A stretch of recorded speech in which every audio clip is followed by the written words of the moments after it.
नमस्कार दोस्तों, UPSC mania में आपका स्वागत है। आज हम डिस्कस करेंगे 20 जुलाई 2020 का द हिंदू समाचार पत्र। उससे पहले चलते हैं कल के प्रश्नों की तरफ। सबसे पहला प्रश्न है हमारा, मालाबार अभ्यास कौन से देश शामिल है? मालाबार अभ्यास में यूएसए शामिल है, जापान शामिल है, इंडिया शामिल है, ऑस्ट्रेलिया नहीं शामिल है। ऑस्ट्रेलिया को शामिल करने की बात की जा रही है। ये चारों देश क्वाड के सदस्य हैं और ये कहा जा रहा है कि जो भी क्वाड के सदस्य हैं इनको सबको मालाबार अभ्यास में भी शामिल कर दिया जाए। ऑस्ट्रेलिया अभी इसमें शामिल नहीं है, यानी सी ऑप्शन ए 3 व 4 सही हो जाता है। अगला प्रश्न, कुरमा एप्लीकेशन किससे संबंधित है? तो कछुओं के संरक्षण के लिए एक एप्लीकेशन बनाया गया है जिससे कछुओं का संरक्षण किया जा सकेगा। अगला प्रश्न, कौन सा पहला राज्य है जिसने विद्युत तारों में फॉल्ट के लिए ड्रोन का उपयोग करने की बात की है? ये आपको महाराष्ट्र राज्य है, ड्रोन से विद्युत तारों का जो फॉल्ट होगा वो पता लगाएगा। अब हम चलेंगे आज के समाचार पत्र की तरफ। समाचार पत्र में सबसे पहली इंपॉर्टेंट न्यूज़ है, states union territories differ on dates for reopening schools. तो अभी लॉकडाउन के बाद से स्कूल बंद हुए हैं, तब अब कब से स्कूल खोले जाएं, इस पर जो है विभिन्न राज्यों के और जो केंद्रशासित प्रदेश है उनके विभिन्न अलग अलग मत हैं। तो जैसे हम देखेंगे उदाहरण तौर पे इस इन्फोग्राफिक देखेंगे तो इसमें बताया जा रहा है कि असम का पक्ष है कि 31 जुलाई को विद्यालय खोल दिया जाए, जबकि दिल्ली, हरियाणा, बिहार व चंडीगढ़ का पक्ष है कि अगस्त में, आंध्र प्रदेश, कर्नाटक जैसे राज्यों का सितंबर में, और शेष बचे हुए 21 राज्यों केंद्र शासित प्रदेश का अभी इन्होंने कोई स्पष्ट निर्णय नहीं लिया है विद्यालयों को कब खोला जाए। तो काफ़ी जो गार्जियंस है वो भी इसके पक्ष में नहीं है। क्यों? क्योंकि जो है पहली बात तो जो लॉकडाउन है इसके बाद से मतलब जो ये कोरोना है इसे संक्रमण की संभावना अभी ही बढ़ती ही जा रही है। तो बच्चे जो हैं ये काफ़ी मतलब संभावना भी ज़्यादा होती है कि बच्चों में इन्फेक्शन हो सकता है, इसलिए गार्जियंस भी सपोर्ट में नहीं है कि विद्यालय खोला जाए। अगली न्यूज हम देखेंगे, बूस्टर डाइट स्टिस Kaziranga's flood hit road rhino. तो काजीरंगा राष्ट्रीय उद्यान कहाँ है आपका? ये हमने कई बार डिस्कस किया है, असम में है। असम में एक समस्या और है, कोविड-19 की वजह अलावा और एक समस्या है बाढ़ प्रत्येक वर्ष असम में ब्रह्मपुत्र नदी में ज़्यादा बहाव के कारण आती है। तो इससे क्या है, जो आपका मैदानी इलाके हैं असम में, खास करके वहाँ पर जो है कुछ राष्ट्रीय उद्यान भी है, जैसे उसमें से एक काजीरंगा राष्ट्रीय उद्यान है। और काजीरंगा राष्ट्रीय उद्यान आप जानते होंगे कि 1 हॉर्न्ड इंडियन राइनो के लिए बहुत ही प्रसिद्ध है, यानी कि एक सींग वाले गैंडे के लिए प्रसिद्ध है। तो इस समस्या क्या आया है, जब काजीरंगा राष्ट्रीय उद्यान में पूरा पानी भर गया है तो ये गैंडे अपनी जान बचाने के लिए मानव अधिवासों की तरफ जा रहे हैं। तो वैसे में एक गैंडे की वीडियो वायरल हुई थी जो सड़क पर लेटा हुआ था, हिल डुल नहीं रहा था। तो अभी बताया गया है कि उसको जो है गैंडों को दिखाई भी कम देता है ये चीज़, मतलब उनकी विज़न थोड़ा सा उतनी अच्छी नहीं होती है। तो अभी बताया गया है क्योंकि वो तैर कर काफ़ी आया था, काजीरंगा राष्ट्रीय उद्यान से पार हुआ था तैर कर, इसलिए थक गया था और उन लोगों को दिखाई भी कम देता है। तो इसलिए उनको थोड़ा सा हरा चारा दिया गया जिसमें एंटीबायोटिक मतलब जिसमें मल्टीविटामिन मिलाया गया था, उससे को खाने से और आई ड्रॉप डालने से उसमें ऊर्जा आई, उसके बाद तो उसमें थोड़ा गति दिखाई। ये तो न्यूज़ उतनी इंपॉर्टेंट नहीं है, लेकिन हमने बाढ़ के बारे में कई बार देखा है और यहाँ पर इस बार देखेंगे भारतीय गैंडे के बारे में। तो भारतीय गैंडा एक विशेष प्रकार गैंडा है, इकलौता ऐसा गैंडा होता है जहाँ पे एक सींग वाला पाता है, अन्यथा अन्य जो भी गैंडे हैं वो 2 सींग वाले होते हैं। इसका आयुसीएन स्टेटस क्या है? ये वल्नरेबल कैटेगरी में है। वल्नरेबल का मतलब क्या होता है कि इसको खतरा है। तो खतरा इससे किसको होता है कि जो पोचर्स होते हैं, पोचर्स मतलब जो शिकारी होते हैं, वो उसके सींग के लिए इसकी हंटिंग कर देते हैं। और भी जैसे पर्यावरण प्रभाव से जैसे बाढ़ आ रही, इससे भी इनके जान माल का खतरा रहता है। तो ये हमने देखा भारतीय गैंडों के बारे में। अगली news, 3 from Bangladesh lynched in Assam for cattle smuggling. तो बांग्लादेश के 3 लोगों को कैटल स्मगलिंग यानी जानवरों की खरीद फरोख्त के लिए, जानवरों की स्मगलिंग के लिए मार दिया गया, ऐसा संभावना जताई गई। तो बांग्लादेशी क्या करते हैं, कुछ बांग्लादेशी ग्रुप होता है जो इंडिया के निकटतम राज्यों में प्रवेश कर जाते हैं और वहाँ से भैंस, गायों इन सबको चुरा के बेच देते हैं। तो ऐसा एक ग्रुप होता है। तो ऐसे ग्रुप के पाने पे जो है मतलब लगभग 6-7 लोगों का समूह था जिसको पकड़ के असम के लोगों ने 3 लोगों की मृत्यु मार डाला, लिंचिंग कर डाली और 4 लोगों ने जान बचा के भाग लिया। तो ये काफ़ी समस्या वहाँ पर आम होती है। ये अभी हमने न्यूज़ देखा। अब हम चलेंगे, ये सब आपकी लोकल न्यूज़ है। अगली इंपॉर्टेंट न्यूज़ की तरफ बढ़ेंगे। अगली इंपॉर्टेंट न्यूज़ है, Odisha government to scale up plasma therapy. तो उड़ीसा सरकार ने प्लाज्मा थेरेपी को प्रयोग करने की बात की है। प्लाज्मा थेरेपी हमने कई बार देखा है, फिर से एक बार देख लेंगे। तो जैसे पेशेंट ए है वो कोरोना पॉजिटिव पाया गया और ये क्रिटिकली इल था, अभी इसने रिकवर कर लिया है। तो रिकवर करने के बाद इसके उसमें एंटीबॉडी तैयार हो जाती है। एंटीबॉडी क्या होती है? जो रोगों से लड़ने के लिए बॉडी हमारी तैयार करती है अंदर। तो जो ये कोरोना पॉजिटिव पेशेंट एंटीबॉडी तैयार कर लिया है, तो अब इसको एंटीबॉडी को एक्सट्रैक्ट करके जो बी पेशेंट, कोई नया पेशेंट है कोरोना से वो पॉजिटिव वो भी पाया गया है, इसमें अगर इंट्रोड्यूस करा दिया जाएगा तो इसमें पहले से ही मतलब बाहर से एंटीबॉडी हम इंट्रोड्यूस करा दे रहे हैं तो ये जल्दी से जल्दी रिकवर कर लेगा। तो ये है कन्वलेसेंट प्लाज्मा थेरेपी। इससे क्या होता है? रिकवरी रेट अच्छी हो जाती है और पेशेंट जल्दी ठीक हो जाते हैं। तो उड़ीसा सरकार अभी प्लाज्मा थेरेपी को प्रयोग करने की बात कर रही है। तो ये उसने स्टार्ट भी कर दिया है, रिस्पांस भी अच्छे आए हैं। तो और इसको स्केल करेगी, मतलब बड़े स्तर पर प्रयोग करेगी प्लाज्मा थेरेपी को। अगली न्यूज़ हम देखेंगे, Raju Shetty calls for milk blockade on July 21। तो जो कांग्रेस के एक जो है किसान नेता हैं, इनकी स्वयं की भी पार्टी है स्वाभिमानी शेतकारी संगठन, इनका नाम है राजू शेट्टी। तो ये किसानों के हितों की अक्सर आवाज़ें उठाते रहते हैं। तो अभी इन्होंने क्या किया है, अभी इन्होंने बताया है कि जो महाराष्ट्र के दुग्ध किसान हैं, दूध बेचने वाले किसान हैं, उनको काफ़ी गंभीर रूप से कोविड-19 की वजह से काफ़ी गंभीर आर्थिक नुकसान झेलना पड़ा है। क्यों? क्योंकि आप देखेंगे तो सभी लगभग जो होटल्स बंद हैं, आइसक्रीम पार्लर्स बंद हैं, मॉल बंद है, शादियाँ अब कम हो रही हैं, तो मिल्क की डिमांड काफ़ी कम हो गई है। इससे उनका जो दूध का उत्पादन है वो तो उत्पादन तो हो ही रहा है, वो दूध उनका बेकार जा रहा है। तो ऐसे में उन्होंने कहा है, सरकार से मांग की है कि 5 रुपये प्रति लीटर इस जो दुग्ध किसान हैं उनको सब्सिडी दी जाए और साथ ही 3 महीने के लिए 500 करोड़ की कोई मतलब एक पैकेज दिया जाए दुग्ध किसानों के लिए, जिससे इनको राहत मिल सके। तो ये बात इन्होंने बताई है। अन्यथा अगर ऐसा नहीं किया गया तो 21 जुलाई यानी कल ये जो है इसके लिए ये एक मिल्क ब्लॉकेड लगाएंगे। मिल्क ब्लॉकेड में क्या होता है कि जो मिल्क सप्लाई इसको पूरी तरह से रोक देंगे और जैसे कोई धरना नहीं दिया जाएगा, दूध फेंका नहीं जाएगा, बल्कि जो ज़रूरतमंद गरीब लोग हैं उनको बांट दिया जाएगा। यानी कि मतलब ये है, जहाँ पर डेली मिल्क जाता था, जैसे अमीर लोगों के घर में, फैक्ट्रीज़ में, इंडस्ट्रीज़ में और जो है शादी विवाह पार्टी होटल्स में, उन सब जगह मिल्क सप्लाई बंद कर दी जाएगी और उसके बजाय मिल्क गरीब लोगों को बांट दिया जाएगा। तो इससे क्या होगा, वो लोग प्रभावित होंगे तो सरकार पर दबाव बनाएंगे, सरकार पर दबाव बनेगा तो इन दुग्ध उत्पादन किसानों को हेल्प मिल सकेगी। अब हम अगली न्यूज़ देखते हैं। अगली news, 7 arrested for selling remdesivir at higher cost. तो रेमडेसिविर एक दवा है जो कोरोना पेशेंट्स में काफ़ी हेल्प करती है रिकवर करने में। तो अभी क्या हुआ है, 7 लोगों को सरकार जो है पुलिस ने गिरफ्तार किया है जो रेमडेसिविर इंजेक्शन्स को काफ़ी ऊंचे दामों पर बेच रहे थे। सामान्यतः इसका दाम है 5,400 रुपये प्रति इंजेक्शन इसका दाम है, लेकिन इसको 30,000 रुपये में बेच रहे थे। तो हमको यहाँ पर जानना है रेमडेसिविर दवा के बारे में, ये कोरोना संबंधित है। ऐसे प्रश्न पूछे जा सकते हैं, आप उम्मीद कर सकते हैं कि प्रतियोगी परीक्षाओं में प्रश्न पूछे जा सकते हैं। इसमें कई विकल्प दे दिए जाएंगे।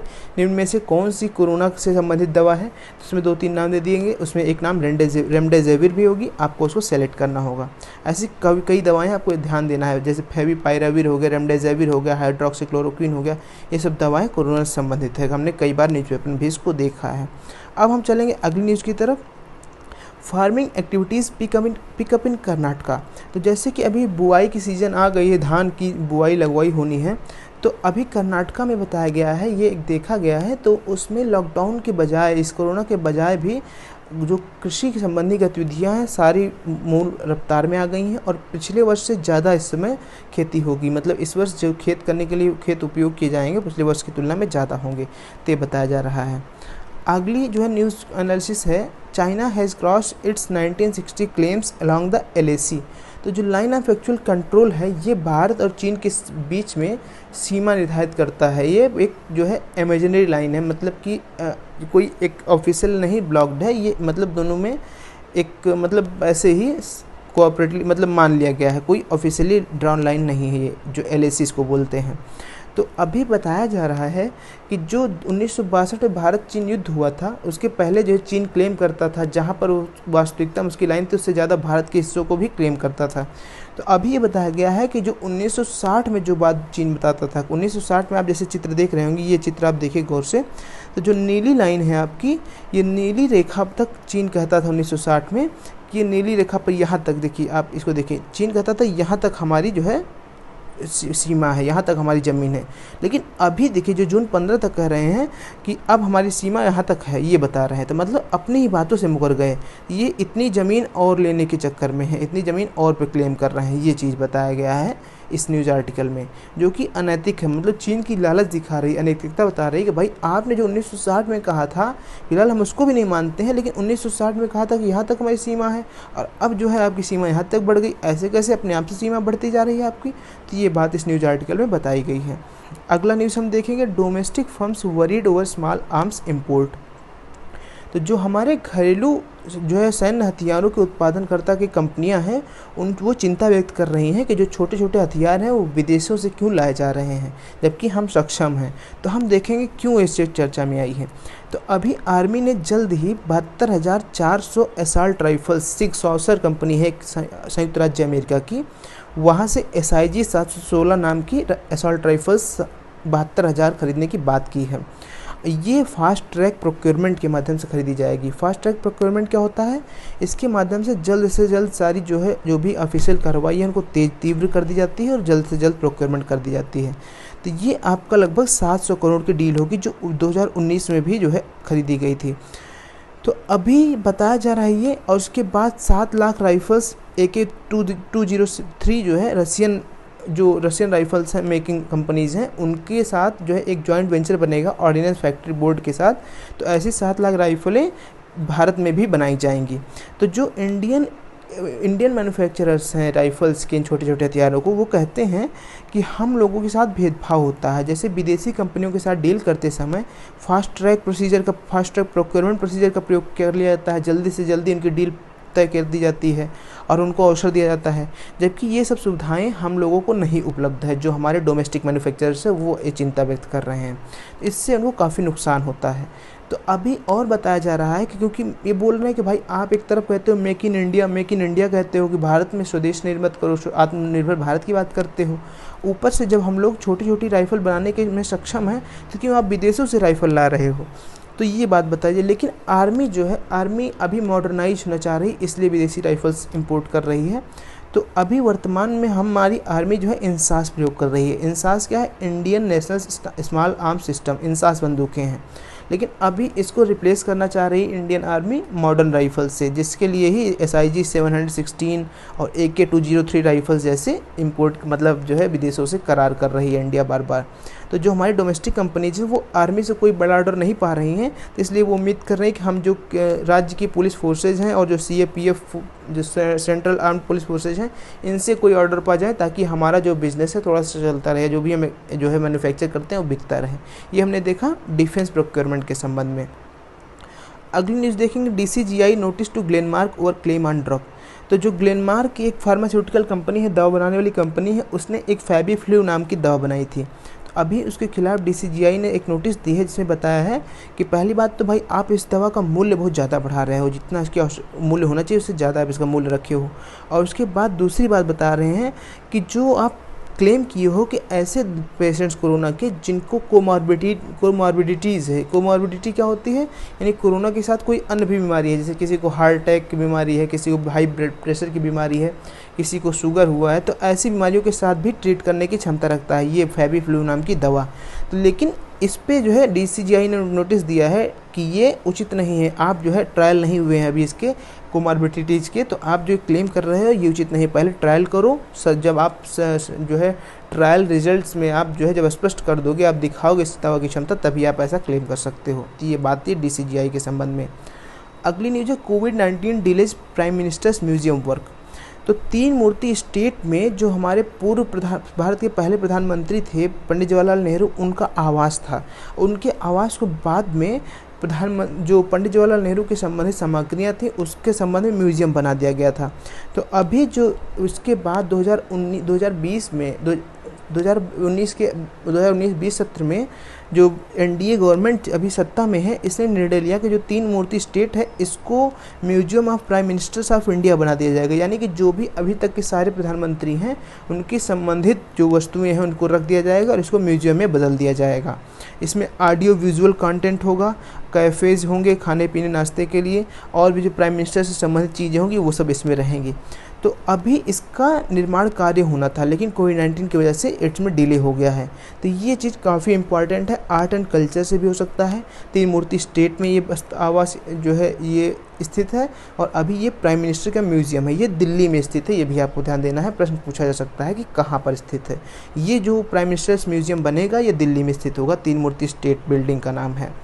अगली न्यूज़ है United Nations draft declaration goes soft and demand for reform. तो जैसे कि अभी आप अपने जो है 2 दिन पहले ही हम लोग के साथ पढ़ा, हम लोगों ने देखा एक न्यूज़ कि प्रधानमंत्री मोदी जी ने यूनाइटेड नेशंस के 75 वर्ष पूरे होने के लिए एक सपना, क्या सपना होगा 75 वर्षों बाद यूनाइटेड नेशंस की स्थिति क्या होगी, तो उसके लिए जो है वेबिनार, एक मीटिंग ऑर्गेनाइज की गई थी ऑनलाइन। तो इसमें मोदी जी ने यूनाइटेड नेशंस सुरक्षा परिषद में काफ़ी रिफॉर्म की बात की थी, और ये भी कहा कि भारत को अस्थायी सीट मिलनी चाहिए। तो यूनाइटेड नेशंस में रिफॉर्म की आवश्यकता है, क्योंकि आप देख रहे होंगे इसमें बताया भी गया है कि इससे पहले भी रिफॉर्म्स की बात 2005 में की गई थी, जब जो है इराक वार 2003 में इराक युद्ध पर निर्णय लिया गया था सुरक्षा परिषद के द्वारा। तो अमेरिका जैसे प्रभावी देश एक तरफा निर्णय ले रहे थे, जबकि पूरे बाकी विश्व की सहमत नहीं थे, उसके बावजूद भी एक तरफा निर्णय ले रहे थे। ये केवल इसलिए हो पाता है क्योंकि जो सुरक्षा परिषद में है वीटो पावर है, और केवल चुनिंदा देशों का अस्थायी सदस्यता है। खास करके 5 ही देश हैं, और 5 सारे के सारे प्रभावी देश हैं। जबकि भारत की आर्थिक क्षमता देखा जाए, अगर जनसंख्या के दृष्टिकोण से देखा जाए, अर्थशास्त्र के दृष्टिकोण से देखा जाए, तो भारत का भी जो है स्थिति एकदम बयां करती है इसे भी सुरक्षा परिषद का सदस्य होना चाहिए। लेकिन अभी तक भी भारत सुरक्षा परिषद का सदस्य नहीं है। हालांकि एक बात इसमें और आप जोड़ सकते हैं जानकारी में, कि अभी 2022 सत्र के लिए 2 वर्षों के लिए भारत को संयुक्त राष्ट्र सुरक्षा परिषद यानी यूनाइटेड नेशंस सिक्योरिटी काउंसिल का अस्थायी सदस्य 2 वर्षों के लिए चुना गया है। तो ये भी काफ़ी गौरव की बात है। इस अवसर का लाभ जो है संयुक्त राष्ट्र संघ में जो है बदलाव के लिए और भारत की अस्थायी सदस्यता के लिए मांग उठाने के भी दबाव बनाने का प्रयास करेगी भारत इस अवसर का लाभ उठाकर। तो ये हमने देखा संयुक्त राष्ट्र सुरक्षा परिषद के बारे में। तो लेकिन अभी क्या बात हुई है, तो इसमें जो चेंजेस यानी बदलाव की बात मोदी जी ने की है, और विश्व भर जो विश्व बात कर रहा है कि जो केवल चुनिंदा 4-5 देशों का प्रभाव चलता है संयुक्त राष्ट्र संघ पे, इसके बजाय इसको डिवॉल्व किया जाए और भी और देशों को अस्थायी सदस्यता प्रदान करके इसकी शक्तियों को और बांटा जाए। लेकिन जो अभी संयुक्त राष्ट्र संघ की जो कॉमन मतलब की डिक्लेरेशन आई, जो वार्तालाप के बाद जो एक कॉमन स्टेटमेंट जारी हुआ, उसमें उसको मजबूती से नहीं रखा गया है, उसको बड़ा उसमें मतलब शिथिल रूप से रखा गया है। इस रिफॉर्म्स की बात है, तो इससे जो उम्मीद थी कि जो है इस बार कुछ स्ट्रिक्ट स्टेटमेंट आएगा, तो ऐसा कोई नहीं, सॉफ्ट स्टेटमेंट आया है, बहुत ही नरमी से उसको जो है किया गया, यानी इग्नोर जैसे किया गया है। ये चीज़ देखा हमने। तो संयुक्त राष्ट्र सुरक्षा परिषद पर मेंस भी क्वेश्चन आ सकते हैं, और संयुक्त राष्ट्र सुरक्षा परिषद में कौन से सदस्य देश हैं। इस बार इस सत्र में भारत भी शामिल हो गया 2 वर्षों के लिए। तो और जो है ये सारे संबंधित क्वेश्चन प्रीलिम्स और मेंस में दोनों भी आ सकते हैं, आपको गौर करना है। अगली न्यूज़ हम देखेंगे, foreign experts seek to leave Baghjan site. तो जो बागजन क्षेत्र असम में स्थित है, असम में स्थित क्षेत्र है। तो यहाँ पर जो ऑयल इंडिया लिमिटेड ऑयल एक कंपनी है, उसका गैस का कुआं यहाँ पर है। यहाँ से गैस की मतलब एक्सट्रैक्शन होता था, लेकिन वहाँ पर पिछले माह ही आग लग गई थी, जिसके बाद आसपास के लोग प्रभावित हुए और पर्यावरण भी प्रभावित हुआ। तो अभी जो विदेश से लोग बुलाए गए थे एक्सपर्ट्स उस आग को बुझाने के लिए, तो इसी दौरान जो भी लोग रेस्क्यू किए गए थे आस पड़ोस के, उसमें से एक लोग की मृत्यु हो गई। तो इसके बाद ही जो वहाँ के लोकल्स थे, उन लोगों ने उन सभी लोगों को घेर लिया, जो भी इंजीनियर्स वगैरह थे इस फैसिलिटी के पास, उनको घेर लिया कि जब तक आप 2 करोड़ रुपए कंपेंसेशन नहीं देते हो, जो भी लोग मृत्यु हुई है उनको सहायता राशि के रूप में नहीं देते हो आप कंपनी से कहा, तब तक हम आप लोग को नहीं छोड़ेंगे। जो विदेशी थे उनको भी नहीं छोड़ेंगे। लेकिन हालांकि बाद में शाम तक वार्तालाप हुई और उनको जो है मतलब छोड़ा गया, रास्ता खोल दिया गया लोकल्स के द्वारा। तो ये हमने देखा बागजन क्षेत्र में आग लगी। बागजन में जो ऑयल इंडिया लिमिटेड का गैस का कुआं था, वहाँ पर आग लगी थी, और उस पर जो है मतलब अभी असम में स्थित है। ये चीज़ लोकेशन से संबंधित ज्योग्राफी से रिलेटेड क्वेश्चन आ सकता है। अगली इंटरनेशनल न्यूज़ है, Twitter disables Trump's tweet over copyright issue. तो ट्विटर ने अभी ट्रम्प के एक ट्वीट को डिसेबल कर दिया गया है, बैन कर दिया है, क्योंकि उन्होंने जो अपने कैंपेन के लिए वीडियो को ट्वीट किया था, वो वीडियो एक्चुअली एक जो है एक जो है जो है एक दूसरी कंपनी का है, लिंकिन पार्क कंपनी का है, रॉक बैंड लिंकिन पार्क का वो वीडियो था, उस पर इसका कॉपीराइट है। लेकिन कॉपीराइट का वायलेशन के चलते ट्रम्प के ट्वीट को बैन कर दिया गया है। तो ऐसा ये पहली बार नहीं है, इससे पहले भी जो मिनियापोलिस में एक पुलिस के साथ जो है पुलिस ने जॉर्ज फ्लॉयड की हत्या कर दी थी, तो उस पर भी जो आक्रामक ट्वीट किया था डोनाल्ड ट्रंप ने, उनके ट्वीट को भी वार्निंग के साथ जो है ट्विटर ने दिखाया था। तो ट्विटर जो है बड़ी पारदर्शिता के साथ बिना पक्ष लेते हुए जो है चाहे जितनी बड़ी हस्ती हो उनके साथ जो है ये गंभीरता से डील करता है। उनके ट्वीट्स कोई हिंसा ना भड़का रहे हों, सोसाइटी के नॉर्म्स के खिलाफ ना जाएं, तो ऐसे के लिए कड़े से कड़े एक्शन ले रहे हैं, चाहे वो राष्ट्रपति डोनाल्ड ट्रंप स्वयं ही ना हो। तो ये बात बताई गई है। ट्विटर ने अभी ट्रंप के ट्वीट को डिसेबल कर दिया गया है।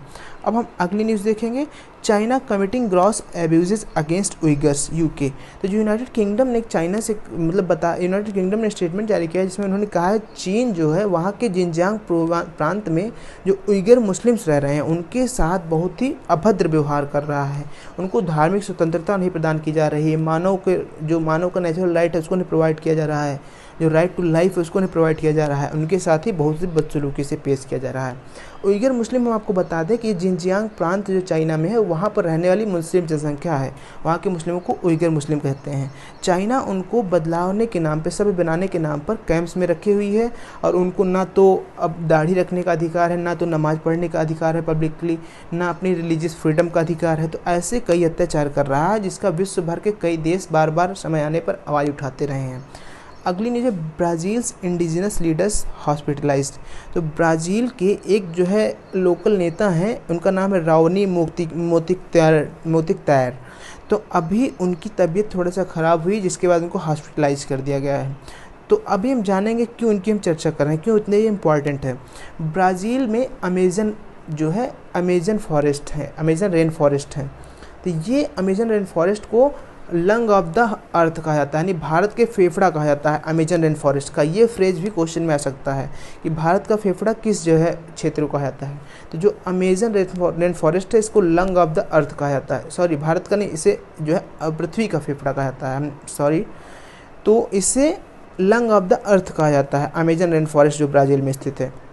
तो ये जो लोकल नेता है राउनी मोतिकतायर, ये काफ़ी बड़े जो है इसके प्रशंसक रहे हैं और अमेज़न की बचाव के लिए काफ़ी जो है आवाज़ें उठाते रहे हैं। हाल ही के दिन में हम देखें जो वहाँ के प्रेसिडेंट है जायर बोल्सोनारो, वो अमेज़न की कटाई के ऊपर मतलब निष्क्रिय रहते हैं, और बल्कि उन्होंने अपने जो इलेक्शन मैनिफेस्टो में भी कहा था कि हम अमेज़न जंगलों को कटवाकर और भूमि उपलब्ध कराएंगे किसानों के लिए।